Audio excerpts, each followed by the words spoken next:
रेशम मार्ग प्राचीन काल और मध्यकाल में ऐतिहासिक व्यापारिक सांस्कृतिक मार्गों का एक समूह था जिसके माध्यम से एशिया, यूरोप और अफ्रीका जुड़े हुए थे। इसका सबसे जाना माना हिस्सा पार्थ मार्ग है जो चीन से होकर पश्चिम की ओर पहले मध्य एशिया में और फिर यूरोप में जाता था और जिससे निकलती एक शाखा भारत की ओर जाती थी। रेशम मार्ग का जमीनी हिस्सा 6500 किलोमीटर लंबा था और इसका नाम चीन के रेशम के नाम पर पड़ा जिसका व्यापार इस मार्ग की मुख्य विशेषता थी।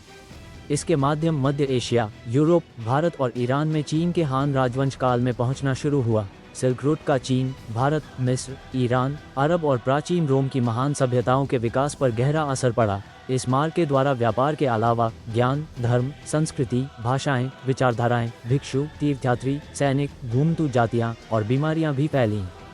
व्यापारिक नजरिए से चीन रेशम, चाय और चीनी मिट्टी के बर्तन भेजता था। भारत मसाले, हाथीदांत, कपड़े, काली मिर्च और कीमती पत्थर भेजता था और रोम से सोना, चांदी, शीशे की वस्तुएं, शराब, कालीन और गहने आते थे। हालांकि रेशम मार्ग के नाम से लगता है कि यह एक ही रास्ता था, वास्तव में बहुत कम लोग इसके पूरे विस्तार पर यात्रा करते थे।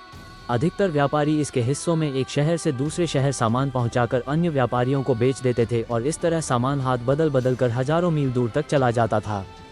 शुरू में रेशम मार्ग पर व्यापारी अधिकतर भारतीय और बैक्ट्रियाई थे, फिर सोगडाई हुए और मध्यकाल में ईरानी और अरब ज्यादा थे।